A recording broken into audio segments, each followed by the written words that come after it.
റഹ്മാനായ രക്ഷിതാവിന്റെ സ്മരണയും വിട്ടാണ് ഒരാൾ ജീവിക്കുന്നതെങ്കിൽ നുഖയ്യിദ് ലഹു, നാം അവന് നിശ്ചയിച്ചു കൊടുക്കും ശൈത്താനൻ, ഒരു ശൈത്താനിനെ. ഫഹുവ, ആ പിശാചി, ലഹു ഇവന് ഖരീൻ, വിട്ടുപിരിയാത്ത ചങ്ങാതിയായി കൂടെ ഉണ്ടാവും. സുഹ്റൂഫ് അധ്യായം 36-ാമത്തെ വചനം. പിശാചിനെ കത്തയച്ച് വരുത്തേണ്ടതില്ല. എപ്പോൾ അള്ളാഹു എന്ന ചിന്ത വിട്ടോ ആ സെക്കൻഡ് ആരുണ്ടാവും? പിശാച് പെറുക്കും. അപ്പം പെറുക്കും. ഇതൊക്കെ റബ്ബിന്റെ കലാമിലുള്ള വർത്താനങ്ങളാ, പക്ഷെ നമ്മൾ ചിന്തിച്ചില്ല.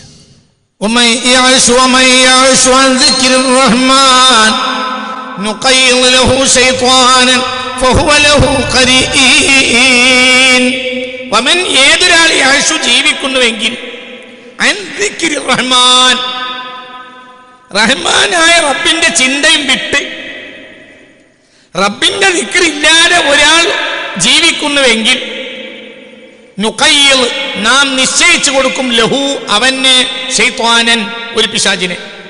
ഫഹുവ, ആ പിശാച്, ലഹു ഇവന് ഖരീൻ, വിട്ടുപിരിയാത്ത കൂട്ടുകാരനായി നിൽക്കും. അങ്ങനെ വേണം. എന്തുകൊണ്ട്? കുറഞ്ഞ പണിയല്ലേ ഉള്ളൂ. കുറഞ്ഞ പണിക്ക് അറ്റല്ലാത്ത കൂലിയല്ലേ. അപ്പൊ പണി ഭയങ്കരമായിരിക്കും. ഇന്നല്ലദീന തഖൗ റബ്ബഹും ഇലൽ ജന്നതി സുമറാ ഹത്താ ഇദാ ജാഊഹാ വഫുതിഹത് അബ്വാബുഹാ വഖാല ലഹും ഖസനതുഹാ സലാമുൻ അലൈക്കും തിബ്തും ഫദ്ഖുലൂഹാ ഖാലിദീൻ. എന്നും സുഖിക്കാൻ വേണ്ടി അവരെ പറഞ്ഞേക്കും. അപ്പൊ കുറഞ്ഞ ഡ്യൂട്ടിയാ 60 കൊല്ലം 50 കൊല്ലം, അത് 15 വയസ്സ് അള്ള എടുക്കൂല. അത് പരിശീലന കാലഘട്ട, പഠിച്ചോട്ടെ. പ്രായപൂർത്തിയാക്കി കഴിഞ്ഞാലേ ഡ്യൂട്ടിക്ക് ചേർക്കുള്ളൂ. അതുവരെ ഫ്രീയാ, കഴിയുന്നത് ചെയ്താൽ മതി. പരിശീലനം. പ്രായപൂർത്തിയാക്കി കഴിഞ്ഞാലോ ഡ്യൂട്ടി. ഏതുവരെ ഡ്യൂട്ടി? മരണം വരുന്നത് വരെ ഡ്യൂട്ടി. ഡ്യൂട്ടികൾ കഴിഞ്ഞാലോ പിന്നെ ഫ്രീയാ. എത്ര കാലം? ഖാലിദീന ഫീഹാ, എന്നും ഫ്രീയാ. അപ്പോൾ ഈ ഡ്യൂട്ടിയിലുള്ള ഒരു സമയത്ത് അടിസ്ഥാന ലക്ഷ്യം ഒരു സെക്കൻഡ് വിട്ടുപോകാൻ പാടില്ല. എന്താ അടിസ്ഥാന ലക്ഷ്യം? വമാ ഖലഖതുൽ ജിന്ന വൽ ഇൻസ ഇല്ലാ ലിയഅ്ബുദൂൻ. എന്റെ ദിക്റിന് വേണ്ടിയല്ലാതെ ഞാൻ ഈ മനുഷ്യരെയും ജിന്നുകളെയും പടച്ചിട്ടേ ഇല്ല. അതാണ് ഇബാദത്ത്. അല്ലാഹു എന്ന ദിക്റാണ് ഇബാദത്ത്. അത് നിസ്കാരാണെങ്കിലും നിസ്കാരമല്ലെങ്കിലും. എന്താ ഇബാദത്ത്? നിസ്കാരമായി വരും, ചിലപ്പോൾ നോമ്പായി വരും, ചിലപ്പോൾ നിസ്കാരം ഉണ്ടാവില്ല, നോമ്പുണ്ടാവില്ല, വെറുതെ ഒത്തിരിക്കുക. പക്ഷെ ഫിക്റിലായിരിക്കും ആര്? അല്ലാഹ്. അതൊരു ഇബാദത്ത്. വമാ ഖലഖതുൽ ജിന്ന വൽ ഇൻസ ഇല്ലാ ലിയഅ്ബുദൂൻ. എനിക്ക് ഇബാദത്ത് ചെയ്യാൻ വേണ്ടിയല്ലാതെ ഞാൻ ജിന്നിനെയും ഇൻസിനെയും പടച്ചിട്ടില്ല. എന്റെ ഇബാദത്ത് ദിക്റുർ റഹ്മാൻ. അത് സ്വലാത്താവും, ചിലപ്പോൾ സോമാവും, ചിലപ്പോൾ സക്കാത്താവും, ചിലപ്പോൾ ജംഉൽ മാലി ലിൽ ഇൻഫാഖ് വൽ കസ്ബ് വൽ മആശിൽ ഹലാൽ. ഹലാലായ മഈശത്തിന് വേണ്ടി കച്ചവടം ചെയ്യലായിരിക്കും. പക്ഷെ ലക്ഷ്യം അപ്പോഴും ആരാണ്? അല്ലാഹ്. ഒരു സെക്കൻഡ് മനസ്സിന്റെ കണ്ണാടിയിൽ നിന്ന് ഒരു മുഅ്മിനായ മനുഷ്യന് നീങ്ങിപ്പോകുന്ന സമയം ഇല്ല. ആര്? അല്ലാഹ്. കക്കൂസിലിരിക്കുമ്പോൾ കുറച്ച് നേരത്തെ അവൻ നീങ്ങും. ഇനി പുറത്തിറങ്ങിയാൽ ഉടനെ ഉഫ്രാനൊക്കെ പറയും. ഉണർച്ചയിലോ ഉറക്കല് അവന്റെ മിൽക്ക് അവന് അധികാരമല്ല. അവന്റെ നഫ്സിന്റെ അധികാരം അവന്റെ മേലല്ല. അപ്പോൾ അവസാനത്തെ സെക്കൻഡിൽ അവൻ ദിക്ർ ചൊല്ലും, ആദ്യത്തെ സെക്കൻഡിലും ദിക്ർ ചൊല്ലും. വലില്ലാഹിൽ മശ്രിഖ് വൽ മഗ്രിബ് എന്ന് പറഞ്ഞ പോലെ തുടക്കം കൊടുക്കും. അതിൻ്റെ അപ്പുറം അവന് മിൽക്കില്ല, അധികാരമില്ല. ഉറങ്ങിയാൽ പിന്നെ അവനെ നഫ്സിന്റെ മേൽ അധികാരമില്ല. എങ്ങാനും ദിക്ർ ചൊല്ലി കടന്നിട്ട് എന്തോ ഒരു വർത്താനം പറഞ്ഞാലോ പിന്നെ ദിക്റിലും. ഹബീബായ റസൂലുള്ളാഹി പറഞ്ഞില്ലേ, ചില ആയത്തുകൾ പറഞ്ഞു കൊടുത്തു മുത്ത് മുഹമ്മദ് മുസ്തഫ. എന്നിട്ട് പറഞ്ഞു വനം അലാ ആഖിരിഹാ, അതാണ് കഴിഞ്ഞാൽ ഉറങ്ങിക്കളാൻ. മനസ്സിലായില്ലേ? ഹബീബായ റസൂലുള്ളാഹി ഉറക്കപ്പറ മുത്ത് മുഹമ്മദ് മുസ്തഫ ഉറങ്ങാൻ കിടക്കുമ്പോൾ ചെല്ലേണ്ട ആയത്തുകളും അദ്കാറുകളും പറഞ്ഞു കൊടുത്തിട്ട് ഹബീബായ നബി അവസാനം പറയാ വനം അലാ ആഖിരിഹാ, വൻ അവസാനത്തിലാണ് ഉറങ്ങിക്കളാം. എണീക്കുമ്പോഴോ അൽഹംദുലില്ലാഹില്ലദീ അഹ്യാനാ, അപ്പോഴും പറഞ്ഞു അൽഹംദുലില്ലാഹ്. അപ്പോൾ ദിക്റിൽ ഉറങ്ങി, ദിക്റിൽ എണീറ്റു. ദിക്റല്ലാത്തൊരു സെക്കൻഡ് ഇല്ല. ദിക്ർ എന്നാൽ എന്താ? എന്റെ റബ്ബിനെ കുറിച്ചുള്ള വിചാരം എന്നിൽ രൂഢമൂലമാവുക, അതാ ദിക്ർ. നാവുകൊണ്ട് ചിലപ്പോൾ പറയാം, ചിലപ്പോൾ പറയാതിരിക്കാം. അവയവങ്ങൾ കൊണ്ട് ചെയ്യാം, ചെയ്യാതിരിക്കാം. അങ്ങനെയാണെങ്കിൽ വേറെ നേരെ എവിടെയാണ്? നമുക്ക് ആകെ ഇവിടെ 60 ചില്ലാനം കൊല്ലത്തെ ഡ്യൂട്ടിയുള്ളൂ, അല്ലെങ്കിൽ 70, അല്ലെങ്കിൽ 80. അക്കല്ലുന്നാസെ വിട്ടിറക്കുള്ളൂ. ചിലപ്പോൾ 40 പോകും, ചിലപ്പോൾ 25, 35 ആയപ്പോഴത്തേന് എന്നെ ഒരാളി പറഞ്ഞു, ഞാൻ ഡ്യൂട്ടി പിൻവലിച്ചു, പോയിക്കോ. 35 ഡ്യൂട്ടി കഴിഞ്ഞു, ഇറങ്ങി. ഇനി സുഖം തന്നെ, കാറ്റങ്ങനെ അടിച്ച് സുഖത്തിലങ്ങനെ താമസിക്കും. ഡ്യൂട്ടി കഴിഞ്ഞു. അതുവരെയോ ഡ്യൂട്ടി തന്നെ. അതുകൊണ്ടാ പറഞ്ഞത്, അതുകൊണ്ടാണ് വൃദ്ധനായ ആൾ ദിക്ർ ഒഴിവാവില്ല. നിൽക്കാൻ കഴിയില്ലെങ്കിൽ ഇരിക്കണം, ഇരിക്കാൻ കഴിയില്ലെങ്കിൽ കിടക്കണം, എന്നിട്ട് ദിക്റാവണം. അങ്ങനെ തന്നെയല്ലേ? നിൽക്കാൻ കഴിയുന്നവർ നിൽക്കുക, അല്ലെങ്കിൽ ഇരിക്കുക, അല്ലെങ്കിൽ കിടക്കുക. എന്തുകൊണ്ട് ഒരു സെക്കൻഡ് അല്ലാഹു എന്ന ദിക്റിൽ നിന്ന് അബ്ദ് ഒഴിവാവുകയില്ല? അപ്പോൾ അബ്ദിന്റെ കാര്യം മഅബൂദ് ഏറ്റെടുത്തു. എവിടുത്തെ കാര്യം? ഇവിടുത്തെ കാര്യം അതിൻ്റെ ഇടയിലുള്ള കാര്യങ്ങൾ ഏറ്റെടുത്തിട്ടുണ്ട്. അതിൻ്റെ ഇടയിൽ അവന് വയറ് വിശക്കാണെങ്കിൽ അതിൻ്റെ പണി അത് മുതലാളി ഏറ്റിട്ടുണ്ട്. അതിന് മുതലാളിക്ക് പണിയുണ്ട്, മുതലാളി അതിൻ്റെ ആളെ ഏൽപ്പിച്ചിട്ടുണ്ട്, അത് ചെയ്യും. അതിൻ്റെ ഇടയിൽ തളർന്നു വീഴുകയാണെങ്കിലും അവനെ കൊണ്ടുപോകാൻ ആളുണ്ട്. ആംബുലൻസ് നോക്കണ്ട, ഈ ആംബുലൻസ് ഈ തളർന്നു വിടാൻ മതി, എന്നെ കൊണ്ടുപോകാൻ ആളുണ്ട്. പട്ടിണിയാണെങ്കിലോ തീറ്റ കൊടുക്കാൻ ഒപ്പുണ്ട്. എന്നാൽ ഇത് കഴിഞ്ഞിട്ടല്ല ലോകമുണ്ട്. അവിടെ പരിപാടി, ഇവിടെ പണിയെടുത്തിട്ടില്ലെങ്കിൽ ശമ്പളത്തിന് പോയി നിന്നിട്ട് കാര്യമില്ല, ശമ്പളം ഉണ്ടാവില്ല. സദാസമയവും റഡാറിൽ പതിഞ്ഞുകൊണ്ടിരിക്കുന്നുണ്ട്. അല്ലാഹു എന്ന ചിന്ത ഇല്ലാതെ അബ്ദിനെ ഒരു സെക്കൻഡ് വിട്ട് കിടന്നാൽ അബ്ദിനെ മഅബൂദ് ഏറ്റെടുക്കും. അപ്പോൾ ആരേറ്റെടുക്കും? പിശാച്. ഞാൻ പറഞ്ഞുതരാം.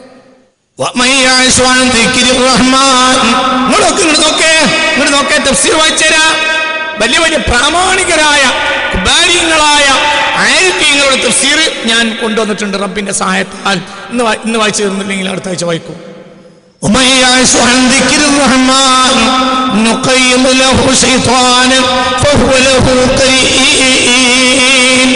ഒരാണായാലും പെണ്ണായാലും ഒരാൾ ജീവിക്കുന്നുവെങ്കിൽ റഹ്മാനായ റബ്ബിന്റെ ചിന്തയും വിട്ട് ഒരാൾ ജീവിക്കുകയാണെങ്കിൽ അവന് നാം നിശ്ചയിച്ചു കൊടുക്കും ശൈത്വാനൻ, ഒരു പിശാചിനെ. ഇവന് കരീൻ, വിട്ടുപിരിയാത്ത കൂട്ടുകാരനായി നിൽക്കും. ഊണിനും ഉറക്കലും കൂടാലുണ്ടാവും, ഊണിനും ഉറക്കലുണ്ടാവും. അള്ളാഹു കാത്ത് രക്ഷിക്കട്ടെ. ഉള്ളിൻ്റെ ഉള്ളിൽ അള്ളാഹ് എന്നുള്ള ചിന്തട്ടാ. പുറത്തു പോരാ. ഉള്ളിൻ്റെ ഉള്ളിൽ അള്ളാഹു എന്ന ചിന്ത. ബഹുമാനപ്പെട്ട ഉള്ളിൻ്റെ ഉള്ളിൽ പുറത്തു പോരാ. ഉള്ളിൻ്റെ ഉള്ളിൽ അള്ളാഹു എന്ന ചിന്തയില്ലെങ്കിൽ പിശാചാകും അവരെ പെറുക്കുക. പിന്നെ അവർ നല്ലത് ചെയ്യും, പക്ഷെ നല്ലതാവില്ല. അവരെ ധാരണയിൽ നല്ലതായിരിക്കും, പക്ഷെ നല്ലതാവില്ല. എന്തുകൊണ്ട്? അള്ളാഹ് ഏറ്റെടുക്കാത്ത ഒരു കാര്യം നല്ലതാവില്ല. അള്ളാഹു ഒരാളെ ഏറ്റെടുത്തിട്ടില്ലെങ്കിൽ അവൻ നല്ലത് ചെയ്താലും നല്ലതാവില്ല, അവസാനത് കോലം കെടും. ചില ആളുകൾ നിസ്കരിക്കും, ഉള്ളിൽ അള്ളാഹ് ഉണ്ടാവില്ല. ചില ആളുകൾ നോമ്പ് വെക്കും, ഉള്ളിൽ അള്ളാഹ് ഉണ്ടാവില്ല. ഫലം ഉണ്ടാവോ? ഒരു ഫലം ഉണ്ടാവും. ചിലർക്ക് വിവരം ഉണ്ടാവും, ഫലം ഉണ്ടാവില്ല. ചില ആളുകൾക്ക് വിവരം ഉണ്ടാവില്ല, ഫലം ഉണ്ടാവില്ല. ബഹുമാനപ്പെട്ട സഹീൽ ബിൻ അബ്ദില്ലാഹ് റളിയല്ലാഹു അൻഹുവിനോട് ഔലിയാക്കളിൽ സയ്യിദായ നേതാവായ സഹീൽ ബിൻ അബ്ദില്ലാഹ് റളിയല്ലാഹു അൻഹുവിനോട് ഒരാൾ പറഞ്ഞു, എനിക്ക് എന്റെ ഉസ്താദ് മത്ത് പിടിക്കൽ 4 വകയാണ് എന്ന് പഠിപ്പിച്ചിട്ടുണ്ട്. അതേതൊക്കെയാ? ഔലിയാക്കളിൽ നേതാവായ ബഹുമാനപ്പെട്ട സഹീൽ ബിൻ അബ്ദുല്ലാഹ് റളിയല്ലാഹു അൻഹുവിനോട് ഒരാൾ വന്ന് പറഞ്ഞ്, എന്റെ ഉസ്താദ് അബു ഹംസ എന്നവര് എനിക്ക് മത്ത് പിടിക്കൽ 4 വകയാണെന്ന് പഠിപ്പിച്ചിട്ടുണ്ട്. ഓഹോ, ഫഅലിംനി ഫബയ്യിൻ ലി ഫമാദാ ഹിയൽ അർബഅ. ആ 4 മത്ത് പിടിക്കൽ, 4 വകുപ്പിലുള്ള മത്ത് പിടിക്കൽ ഏതാണ് എന്ന് എന്റെ ഉസ്താദ് പഠിപ്പിച്ചതെന്ന് പറഞ്ഞുകൊണ്ടാ. അപ്പോൾ അയാൾ പറഞ്ഞു അസ്സക്രു അർബഅ, മത്ത് പിടിക്കൽ 4 എണ്ണമാണ്. അതെന്തൊക്കെ? ഒന്ന് സക്രു ശറാബി, ഒന്ന് കള്ളിന്റെ മത്ത്. രണ്ടാമത്തേതോ സക്രു ശബാബി, യുവത്വത്തിന്റെ മത്ത്. ഒന്ന് വസക്രുൽ മാലി, സമ്പത്തിനോടുള്ള മത്ത്. വസക്രു സൽത്തനത്തി, അധികാരത്തിനോടുള്ള മത്ത്. മത്ത് പിടിക്കൽ 4 ജാതിയാണ് എന്ന് എന്റെ ഉസ്താദ് അബു ഹംസ എന്നെ പഠിപ്പിച്ചിട്ടുണ്ട് എന്ന് ഒരിക്കൽ ഒരാൾ സഹീൽ ബിൻ അബ്ദുല്ലാഹ് റളിയല്ലാഹു അൻഹുവിനോട് പറഞ്ഞു. റളിയല്ലാഹു അൻഹു. ഒന്നുകൂടി പറയാം. മത്ത് പിടിക്കൽ 4 ജാതി. ഒന്ന് കള്ളിൽ മത്ത് പിടിക്കും. 2 സക്രു ശബാബി, യൗവനത്തിന്റെ മത്ത്. എന്നും യൗവനം നിലനിൽക്കാൻ വേണ്ടിയിട്ടുള്ള കളി കളിക്കും. അതിന്റെ മത്ത് പിടിച്ചോര് ഇനി പിന്നാലെ പായും. എന്നും യൗവനം നിലനിൽക്കാൻ. വസക്രുൽ മാലി, സമ്പത്തിനോടുള്ള മത്ത്. അത് 3ാമത്തെ മത്താണ്. ചില ആളുകൾക്ക് ആ മത്ത് പിടിക്കും. അത് മത്ത തന്നെ. വസക്രു സൽത്തനത്തി, ചില ആളുകൾക്ക് അധികാരത്തിനോട് മത്ത്. അധികാരം പോകാൻ പാടില്ല. എങ്ങനെയൊരു അധികാരം പോകരുത്. മെമ്പറായി പിന്നെ അവസാനം വനിതാ വാർഡായപ്പോൾ എന്ത് ചെയ്ത്? പെണ്ണുങ്ങൾ നിർബന്ധിച്ച് കയറ്റി. ആ പെണ്ണാണെങ്കിൽ ഇക്കാലം വരെ പുറത്തിറങ്ങിയിട്ടില്ല. എന്നാലും പുറത്തിറക്കി. എന്തുകൊണ്ട്? അധികാരം നമ്മളെ പെരിയുന്ന പിന്നെ നമ്മളെ പെരിയുന്ന അധികാരം പോകാൻ പാടില്ല.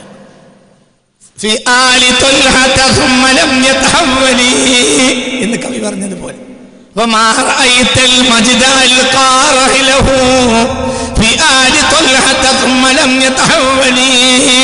എന്ന് കവി പറഞ്ഞതുപോലെ ആലുത്തൊലഹത്തിൽ നിന്ന് ഒരിക്കലും അധികാരം പോവുകയില്ല, എല്ലാം അവിടെ വന്ന് കൂടും എന്ന് പറഞ്ഞതുപോലെ പെണ്ണുങ്ങളാക്കി. എന്ത് അധികാരത്തിന് മത്ത്?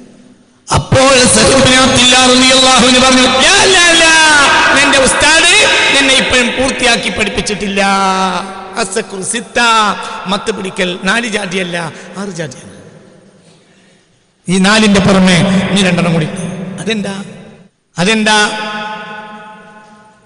അതൊന്ന്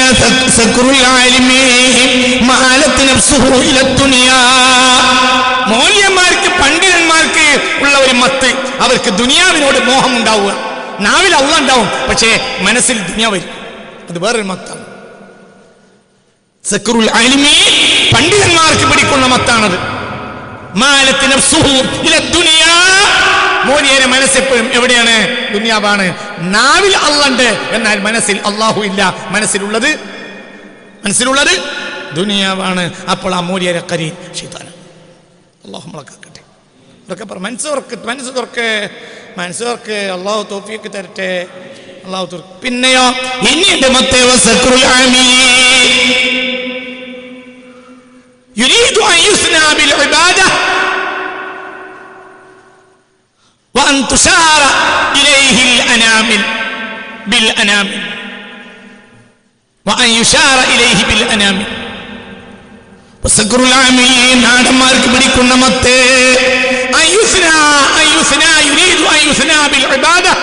ആരാധന കൊണ്ട് പ്രശംസിക്കപ്പെടണമെന്നവൻ ആഗ്രഹിക്കുക. ഏത് വിരൽ കൊണ്ടും അവനിലേക്ക് ചൂണ്ടപ്പെടണമെന്നും അവൻ ആഗ്രഹിക്കുക. നമ്മുടെ നാട്ടിലെ ചെറുപ്പക്കാരൻ ഭയങ്കര ഉഷാറാണ്. പറയാൻ അവൻ കൊതിച്ചിട്ട് അവൻ പള്ളിയിൽ വരിക. ഓ നല്ലവനാ എന്ന് നാട്ടുകാർ പറയൽ അവൻ്റെ ലക്ഷ്യമാവുക. നാടന് മത്തുടിക്കും.